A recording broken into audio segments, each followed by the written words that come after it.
Selama ini, kita dipaksa mempercayai narasi Indonesia dijajah 3,5 abad atau 350 tahun oleh Belanda. Pemaksaan ini kemudian menghasilkan memori bawah sadar masyarakat Indonesia kalau benar Indonesia dijajah selama itu oleh negeri kincir angin. Beruntung pada tahun 1968 ada seorang ahli hukum bernama Gertrudis Johannes Racine yang sukses mematahkan mitos tersebut.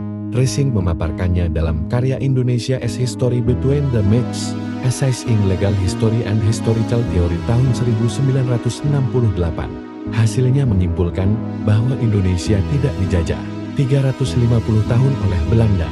Selama ini, narasi 350 tahun penjajahan diperoleh dari awal mula kedatangan orang Belanda pertama kali ke Indonesia pada tahun 1596 sampai kemerdekaan tahun 1945. Namun, hal yang harus dicermati, apakah kedatangan orang Belanda pertama kali bertujuan untuk menjajah? Sejarah mencatat mereka datang untuk berdagang, sekalipun dari perdagangan proses kolonialisme tercipta. Lalu, jika terjadi penjajahan, apa iya pemerintah kolonial Belanda menguasai wilayah Indonesia dalam satu waktu bersamaan? Tentu tidak. Pemerintah kolonial Belanda sendiri baru terbentuk pada tahun 1800, setelah VOC bangkrut. Kedua pertanyaan itu lantas mendorong Racine melakukan riset. Dia membedah dokumen-dokumen hukum dan surat perjanjian milik kerajaan-kerajaan. Selama proses pembedahan, dia mengetahui banyak kerajaan dan negara di Indonesia yang belum pernah ditaklukkan Belanda sampai tahun 1900-an. Pada abad ke-17, misalnya, kerajaan-kerajaan lokal bisa menjalin hubungan diplomatik dengan bangsa-bangsa lain tanpa diatur oleh pemerintahan VOC lalu. Sepanjang tahun 1900-an, masih banyak kerajaan lokal yang belum dijajah Belanda, seperti Aceh yang baru dikalahkan pada tahun 1903, Bon pada tahun 1905 dan Klungkung, Bali pada tahun 1908. Dari sini, Racine mengambil kesimpulan, tidak ada satupun wilayah Indonesia yang benar-benar dijajah selama 350 tahun.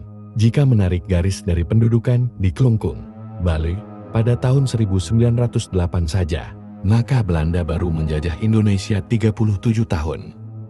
Kendati kekeliruan terjadi, Belanda tetap saja ngotot menjajah Indonesia selama 350 tahun. Sikap ini sebetulnya ditunjukkan untuk gagah-gagahan. Pada tahun 1936, misalnya, Gubernur Jenderal Di Jong dengan bangga menyebut sudah menjajah Indonesia selama 300 tahun, supaya orang tahu betapa kuatnya Belanda. Padahal, Belanda saja baru bisa menguasai seluruh wilayah pada tahun 1900-an. Berkat jasanya mematahkan mitos penjajahan, Racine sangat dihormati di Indonesia. Dia pun diberi kewarganegaraan Indonesia oleh Soekarno pada tahun 1950. Sayangnya, sekalipun sudah ada yang mematahkan mitos tersebut, banyak orang terlanjur percaya Indonesia dijajah 350 tahun oleh Belanda.